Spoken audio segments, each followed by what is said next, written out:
Mysterious Affair at Styles by Agatha Christie. Chapter 4. Poirot Investigates. The house which the Belgians occupied in the village was quite close to the park gates.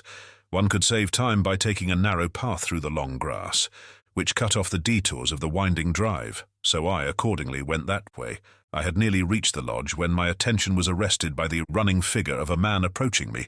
It was Mr. Inglethorp. Where had he been? How did he intend to explain his absence? He accosted me eagerly. "My God, this is terrible. My poor wife, I have only just heard." "Where have you been?" I asked. "Denby kept me late last night. It was 1 o'clock before we'd finished. Then I found that I'd forgotten the latchkey after all. I didn't want to arouse the household, so Denby gave me a bed." "How did you hear the news?" I asked. "Wilkins knocked Denby up to tell him. My poor Emily, she was so self-sacrificing, such a noble character. She overtaxed her strength. A wave of revulsion swept over me. What a consummate hypocrite the man was. I must hurry on," I said, thankful that he did not ask me whither I was bound. In a few minutes I was knocking at the door of the Leastways cottage. Getting no answer, I repeated my summons impatiently. A window above me was cautiously opened, and Poirot himself looked out. He gave an exclamation of surprise at seeing me. In a few brief words I explained the tragedy that had occurred, and that I wanted his help. "Wait, my friend, I will let you in, and you shall recount to me the affair whilst I dress." In a few moments he had unbarred the door, and I followed him up to his room. There he installed me in a chair, and I related the whole story, keeping back nothing and omitting no circumstance, however insignificant, whilst he himself made a careful and deliberate toilet. I told him of my awakening, of Mrs. Inglethorpe's dying words, of her husband's absence, of the quarrel that day before, of the scrap of conversation between Mary and her mother-in-law that I had overheard, of the former quarrel between Mrs. Inglethorpe and Evelyn Howard, and of the latter's innuendos. I was hardly as clear as I could wish. I repeated myself several times, and occasionally had to go back to some detail that I had forgotten. Poirot smiled kindly on me. "The mind is confused, is it not so? Take time, mon ami. You are agitated, you are excited, and it is but natural. Presently, when we are calmer, we will arrange the facts neatly, each in his proper place. We will examine and reject. Those of importance we will put on one side, those of no importance, poof." He screwed up his cherub-like face and puffed comically enough, "Blow them away." "That's all very well," I objected, "but how are you going to decide what is important and what isn't? That it always seems the difficulty to me." Poirot shook his head energetically. He was now arranging his moustache with exquisite care. "Not so. Voyons. One fact leads to another, so we continue. Does the next fit in with that? A merveille. Good. We can proceed. This next little fact, no. That is curious. There is something missing. A link in the chain that is not there. We examine, we search. And that little curious fact, that possibly paltry little detail that will not tally, we put it here." He made an extravagant gesture with his hand. "It is significant. It is tremendous. Yes, Poirot shook his forefinger so fiercely at me that I quailed before it. "Beware. Peril to the detective who says it is so small it does not matter. It will not agree. I will forget it. That way lies confusion. Everything matters." "I know, you always told me that. That's why I have gone into all the details of this thing, whether they seem to me relevant or not. And I am pleased with you. You have a good memory, and you have given me the facts faithfully. Of the order in which you present them, I say nothing truly. It is deplorable. But I make the allowances. You are upset. To that I attribute the circumstance that you have omitted one fact of paramount importance." "What is that?" I asked. "You have not told me if Mrs. Inglethorpe ate well last night." I stared at him as surely the war had affected the little man's brain. He was carefully engaged in brushing his coat before putting it on, and seemed wholly engrossed in the task. "I don't remember," I said, "and anyway I don't see." "You do not see, but it is of the first importance." "I can't see why," I said, rather nettled. "As far as I can remember, she didn't eat much. She was obviously upset, and it had taken her appetite away. That was only natural." "Yes," said Poirot thoughtfully, "it was only natural." He opened a drawer and took out a small dispatch case, then turned to me. "Now I am ready. We will proceed to the chateau and study matters on the spot. Excuse me, mon ami." "You dressed in haste, and your tie is on one side. Permit me." With a deft gesture he rearranged it. "Ça y est. Now, shall we start?" We hurried up the village and turned in at the lodge gates. Poirot stopped for a moment and gazed sorrowfully over the the beautiful expanse of park still glittering with morning dew. So beautiful, and yet the poor family, plunged in sorrow, prostrated with grief. He looked at me keenly as he spoke, and I was aware that I reddened under his prolonged gaze. Was the family prostrated by grief? Was the sorrow at Mrs. Inglethorpe's death so great? I realized that there was an emotional lack in the atmosphere. The dead woman had not the gift of commanding love. Her death was a shock and a distress, but she would not be passionately regretted. Poirot seemed to follow my thoughts. He nodded his head gravely. "No, you are right," he said. "It is not as though there was a blood tie. She has been kind and generous to these Cavendishes, but she was not their own mother. Blood tells always. Remember that blood tells." "Poirot," I said, "I wish you would tell me why you wanted to know if Mrs. Inglethorpe ate well last night. I have been turning it over in my mind, but I can't see how it has anything to do with the matter." He was silent for a minute or two as we walked along, but finally he said, "I do not mind telling you, though, as you know it is not my habit to explain until the end is reached. The present contention is that Mrs. Inglethorpe died of strychnine poisoning, presumably administered in her coffee." "Yes." "Well, what time was the coffee served?" "About 8 o'clock. Therefore she drank it between then and 8:30, certainly not much later. Well, strychnine is a fairly rapid poison. Its effects would be felt very soon, probably in about an hour. Yet in Mrs. Inglethorpe's case, the symptoms do not manifest themselves until 5 o'clock the next morning. 9 hours. But a heavy meal, taken at about the same time as the poison, might retard its effects, though hardly to that extent. Still, it is a possibility to be taken into account. But according to you, she ate very little for supper, and yet the symptoms do not develop until early the next morning. Now that is a curious circumstance, my friend. Something may arise at the autopsy. To explain it, in the meantime, remember it." As we neared the house, John came out and met us. His face looked weary and haggard. "This is a very dreadful business, Monsieur Poirot," he said. "Hastings has explained to you that we are anxious for no publicity. I comprehend perfectly. You see, it is only suspicion. So far we have nothing to go upon. Precisely, it is a matter of precaution only." John turned to me, taking out his cigarette case and lighting a cigarette as he did so. "You know that fellow? Inglethorpe is back?" "Yes, I met him." John flung the match into an adjacent flower bed, a proceeding which was too much for Poirot's feelings. He retrieved it and buried it neatly. "It's jolly difficult to know how to treat him." "That difficulty will not exist long," pronounced Poirot quietly. John looked puzzled, not quite understanding the portent of this cryptic saying. He handed the 2 keys which Dr. Bauerstein had given to me. "Show Monsieur Poirot everything he wants to see." "The rooms are locked?" asked Poirot. Dr. Bauerstein considered it advisable. Poirot nodded thoughtfully. "Then he is very sure." "Well, that simplifies matters for us." We went up together to the room of the tragedy. For convenience, I append a plan of the room and the principal articles of furniture in it. Poirot locked the door on the inside and proceeded to a minute inspection of the room. He darted from one object to the other with the agility of a grasshopper.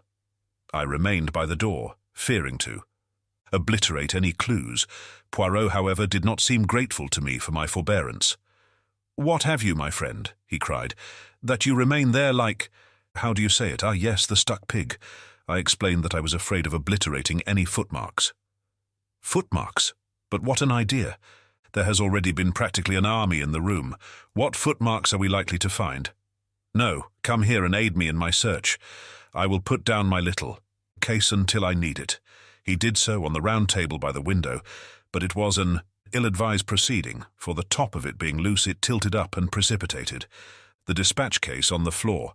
"Et voilà une table," cried Poirot. "Ah, my friend, one may live in a big house and yet have no comfort." After which piece of moralizing, he resumed his search. A small purple dispatch case, with a key in. The lock on the writing table engaged his attention for some time. He took out the key from the lock and passed it to me to inspect. I saw nothing peculiar, however. It was an ordinary key of the Yale type with a bit of twisted wire through the handle. Next, he examined the framework of the door we had broken in assuring himself that the bolt had really been shot. Then he went to the door. Opposite, leading into Cynthia's room, that door was also bolted, as I had stated.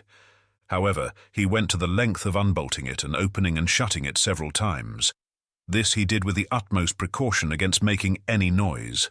Suddenly, something in the bolt itself seemed to rivet his attention. He examined it carefully, then nimbly whipping out a pair of small forceps from his case, he drew out some minute particle which he carefully sealed up in a tiny envelope. On the chest of drawers there was a tray with a spirit lamp and a small saucepan on it. A small quantity of a dark fluid remained in the saucepan, and an empty cup and saucer. That had been drunk out of stood near it. I wondered how I could have been so unobservant as to overlook this. Here was a clue worth having. Poirot delicately dipped his finger into liquid and tasted it gingerly. He made a grimace. Cocoa, with, I think, rum in it. He passed on to the debris on the floor, where the table by the bed had been overturned. A reading lamp, some books, matches, a bunch of keys, and the crushed fragments of a coffee cup lay scattered about. "Ah, this is curious," said Poirot. "I must confess that I see nothing particularly curious about it." "You do not? Observe the lamp. The chimney is broken in two. Places, they lie there as they fell, but see, the coffee cup is absolutely smashed to powder." "Well," I said wearily, "I suppose someone must have stepped on it." "Exactly," said Poirot in an odd voice. "Someone stepped on it." He rose from his knees and walked slowly across to the mantelpiece, where he stood abstractedly, fingering the ornaments and straightening them, a trick of his when he was agitated. "Mon ami," he said, turning to me, "somebody stepped on that cup, grinding it to powder, and the reason they did so was either because it contained strychnine, or, which is far more serious, because it did not contain strychnine." I made no reply. I was bewildered, but I knew that it was no. Good asking him to explain. In a moment or two he roused himself and went on with his investigations. He picked up the bunch of keys from the floor, and twirling them round in his fingers, finally selected one, very bright and shining, which he tried in the lock of the purple dispatch case. It fitted, and he opened the box, but after a moment's hesitation, closed and relocked it, and slipped the bunch of keys, as well as the key that had originally stood, in the lock into his own pocket. I have no authority to go through these papers, but it should be done at once. He then made a very careful examination of the drawers of the washstand, crossing the room to the left-hand window, a round stain, hardly visible on the dark brown carpet, seemed to interest him particularly. He went down on his knees, examining it minutely, even going so far as to smell it. Finally, he poured a few drops of the cocoa into a test tube, sealing it up carefully. His next proceeding was to take out a little notebook. "We have found in this room," he said, writing busily, 6 points of interest. Shall I enumerate them, or will you?" "Oh, you," I replied hastily. "Very well, then. 1, a coffee cup. That has been ground into powder. 2, a dispatch case with a key in the lock. 3, a stain on the floor." "That may have been done some time ago," I interrupted. "No, for it is still perceptibly damp and smells of coffee." 4, a fragment of some dark green fabric, only a thread or two, but recognizable." "Ah," I cried, "that was what you sealed up in the envelope." "Yes, it may turn out to be a piece of one of Mrs. Inglethorpe's own dresses, and quite unimportant. We shall see. 5, this." With a dramatic gesture he pointed to a large splash of candle grease on the floor by the writing table. "It must have been done since yesterday, otherwise a good housemaid would have at once removed it with blotting paper and a hot iron. One of my best hats once, but that is not to the point. It was very likely done last night. We were very agitated. Or perhaps Mrs. Inglethorpe herself dropped her candle. You brought only one candle into the room?" "Yes. Lawrence Cavendish was carrying it, but he was very upset. He seemed to see something over here." I indicated the mantelpiece. "That absolutely paralyzed him." "That is interesting," said Poirot quickly. "Yes, it is. Suggestive, his eye sweeping the whole length of the wall. But it was not his candle that made this great patch, for you perceive that this is white grease, whereas Monsieur Lawrence's candle, which is still on the dressing-table, is pink. On the other hand, Mrs. Inglethorpe had no candlestick in the room, only a reading lamp." Then, I said, what do you deduce?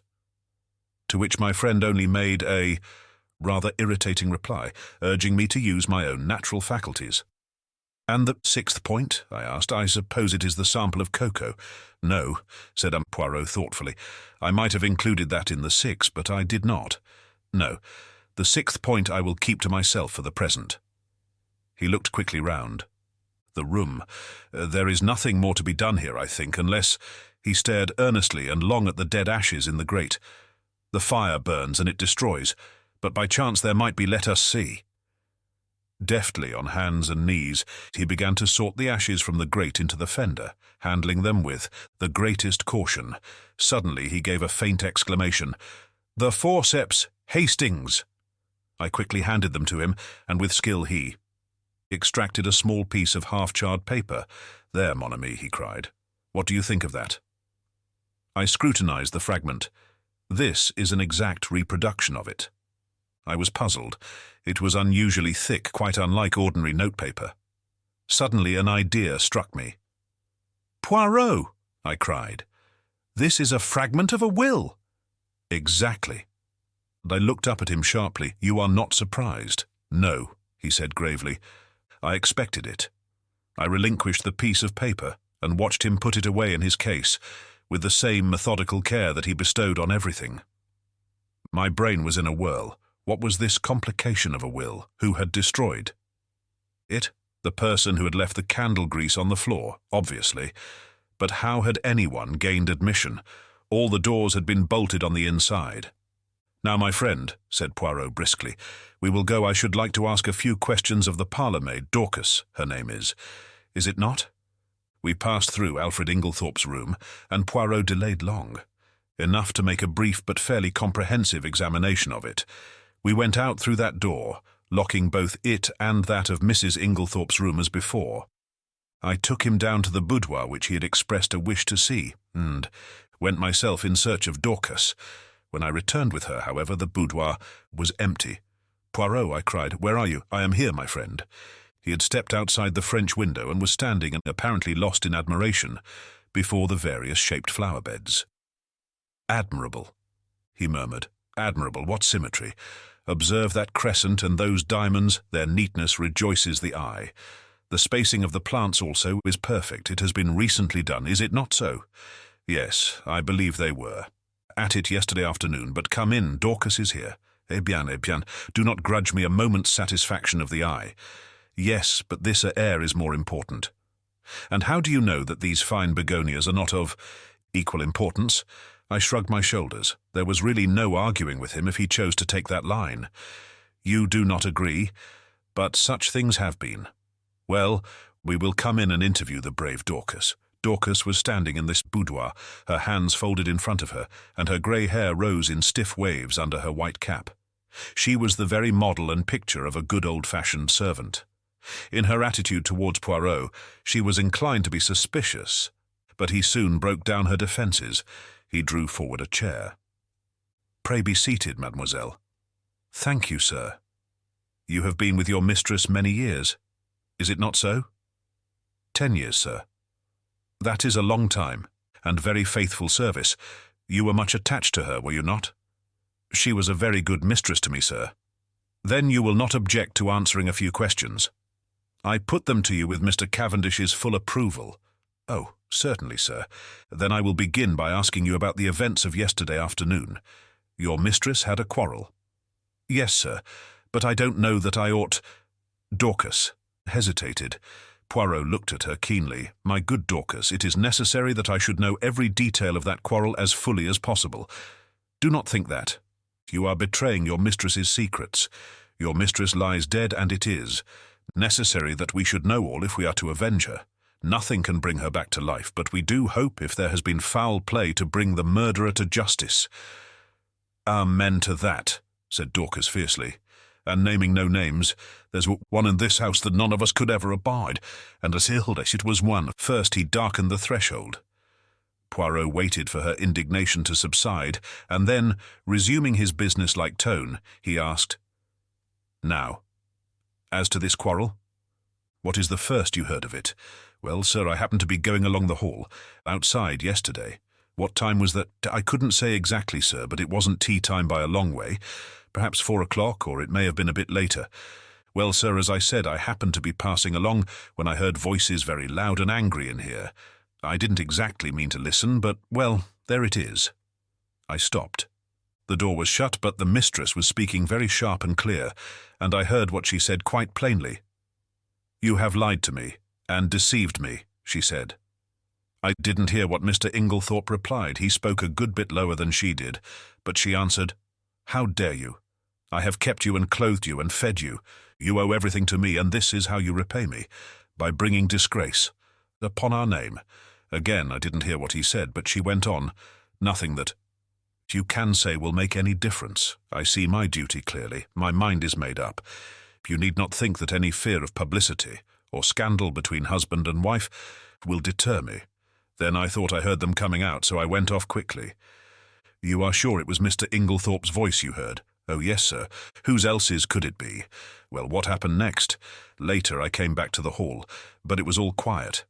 At 5 o'clock, Mrs. Inglethorpe rang the bell and told me to bring her a cup of tea, nothing to eat, to the boudoir.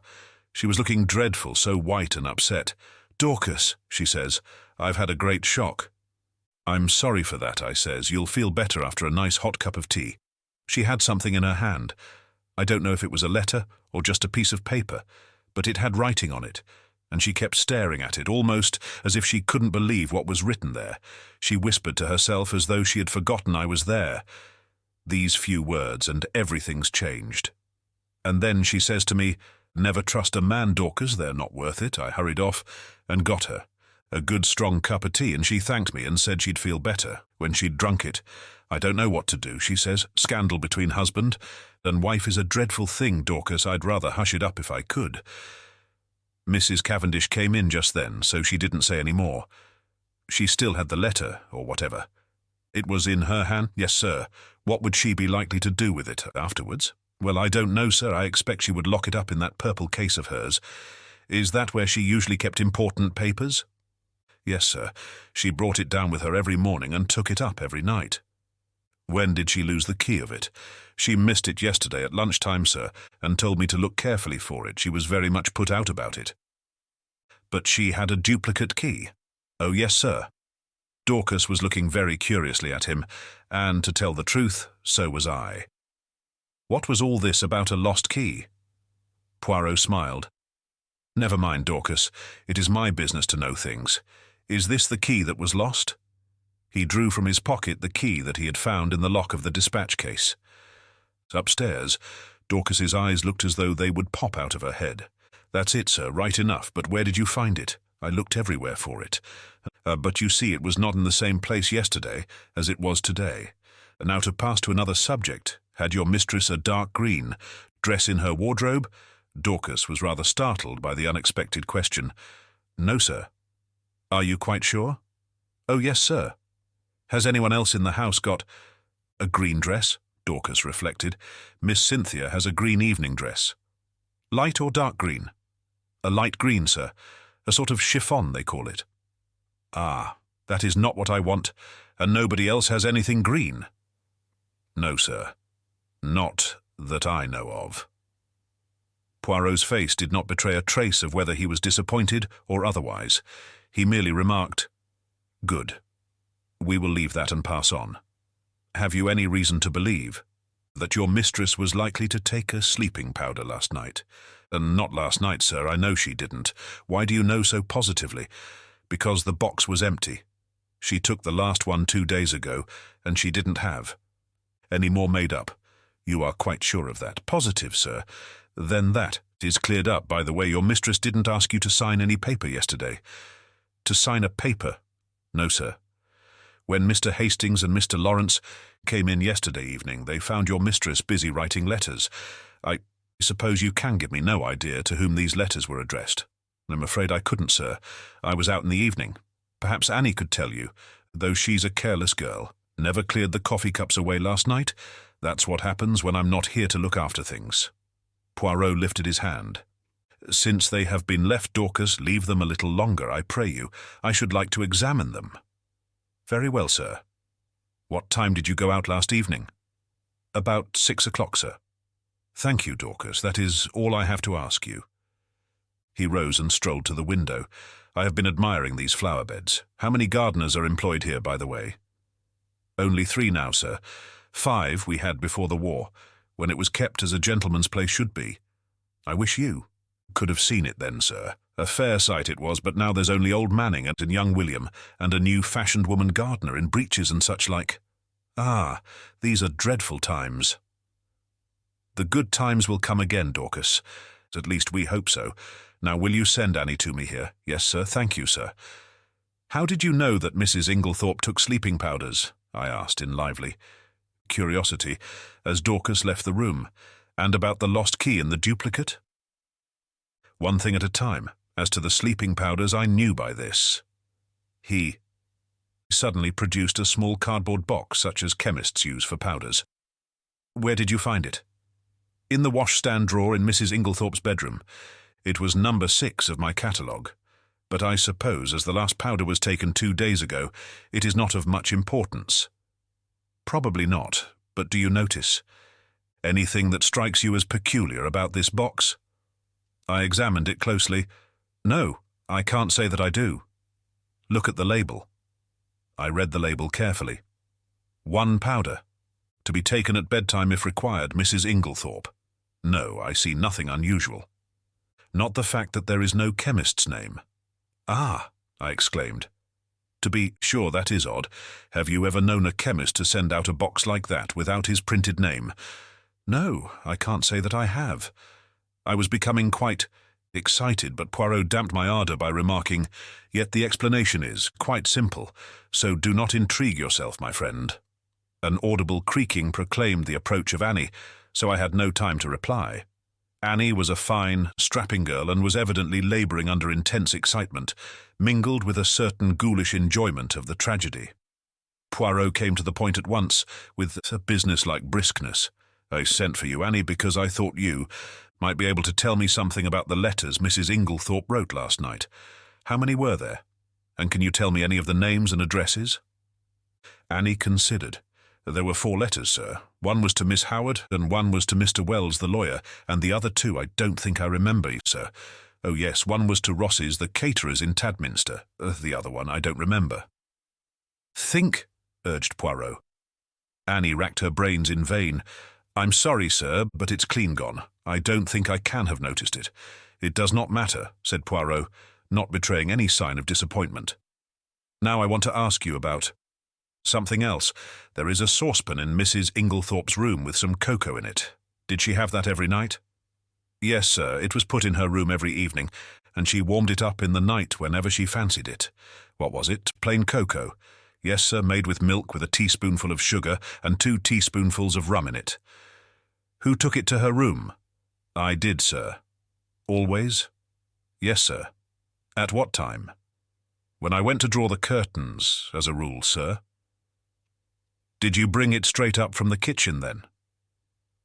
"No, sir. You see, there's not much room on the gas stove, so cook used to make it early before putting the vegetables on for supper. Then I used to bring it up and put it on the table by the swing door and take it into her room later." "The swing door is in the left wing, is it not?" "Yes, sir." "And the table, is it on this side of the door or on the farther, servant's side?" "It's this side, sir." "What time did you bring it up last night?" "About 7:15, I should say, sir." "And when did you take it into Mrs. Inglethorpe's room when I went to shut up, sir?" "About 8 o'clock. Mrs. Inglethorpe came up to bed before I'd finished." "Then between 7:15 and 8 o'clock, the cocoa was standing on the table in the left wing?" "Yes, sir." Annie had been growing redder and redder in the face, and now she blurted out unexpectedly, "And if there was salt in it, sir, it wasn't me. I never took the salt near it."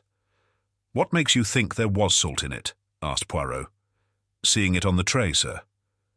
"You saw some salt on the tray?" "Yes.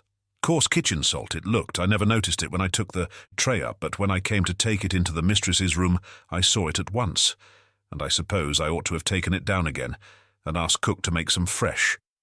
but I was in a hurry because Dorcas was out, and I thought maybe the cocoa itself was all right and the salt had only gone on the tray, so I dusted it off with my apron and took it in. I had the utmost difficulty in controlling my excitement. Unknown to herself, Annie had provided us with an important piece of evidence. How she would have gaped if she had realized that her coarse kitchen salt was strychnine, one of the most deadly poisons known to mankind. I marveled at Poirot's calm. His self-control was astonishing. I awaited his next question with impatience, but it disappointed me. When you went into Mrs. Inglethorpe's room, was the door leading into Miss Cynthia's room bolted?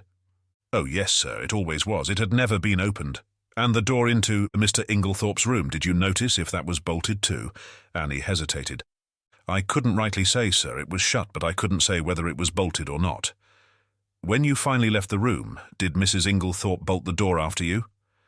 No, sir, not then, but I expect she did later. She usually did lock it at night, the door into the passage, that is. Did you notice any candle grease on the floor when you did the room yesterday? Candle grease? Oh, no, sir. Mrs. Inglethorpe didn't have a candle, only a reading lamp.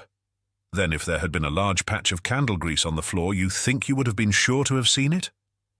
Yes, sir, and I would have taken it out with a piece of blotting paper and a hot iron. Then Poirot repeated the question he had put to Dorcas. Did your mistress ever have a green dress? No, sir. Nor a mantle, nor a cape, nor a how do you? Call it a sports coat? Not green, sir. Nor anyone else in the house? Annie reflected. No, sir. You are sure of hat? Quite sure. Bien. That is all I want to know. Thank you very much. With a nervous giggle, Annie took herself creakingly out of the room. My pent-up excitement burst forth. Poirot, I cried. I congratulate you. This is a great discovery. What is a great discovery? Why, that it was the cocoa and not the coffee that was poisoned. That explains everything. Of course, it did not take effect until the early morning, since the cocoa was only drunk in the middle of the night. So you think that the cocoa, mark well what I say, Hastings. The cocoa contains strychnine. Of course. That salt on the tray, what else could it have been? It might have been salt, replied Poirot placidly. I shrugged my shoulders. If he was going to take the matter that way, it was no good arguing with him. The idea crossed my mind, not for the first time, that poor old Poirot was growing old. Privately, I thought it lucky that he had associated with him someone of a more receptive type of mind. Poirot was surveying me with quietly twinkling eyes. You are not pleased with me, mon ami. With quietly twinkling eyes. You are not pleased with me, mon ami? My dear Poirot, I said coldly, it is not for me to dictate to you. You have a right to your own opinion, just as I have to mine. A most admirable sentiment, remarked Poirot, rising briskly to his feet. Now I have finished with this room. By the way, whose is the smaller desk in the corner? Mr. Inglethorpe's. Ah, he tried the roll-top tentatively, locked, but perhaps one of Mrs. Inglethorpe's keys would open it. He tried several, twisting and turning them with a practiced hand, and finally uttering an ejaculation of satisfaction. Voila, it is not the key, but it will open it at a pinch. He slid back the roll-top and ran a rapid eye over the neatly filed papers. To my surprise, he did not examine them, merely remarking approvingly as. He relocked the desk. Decidedly, he is a man of method, this Mr. Inglethorpe. A man of method was, in Poirot's estimation, the highest praise that could be bestowed on any individual. I felt that my friend was not what he had been as he rambled on disconnectedly. There were no stamps in his desk, but there might have been, mon ami, there might have been, yes, his eyes wandered. Round the room, this boudoir has nothing more to tell us. It did not yield much, only this. He pulled a crumpled envelope out of his pocket and tossed it over. To me, it was rather a curious document, a plain, dirty-looking old envelope, with a few words scrawled across it, apparently at random. The following is a facsimile of it.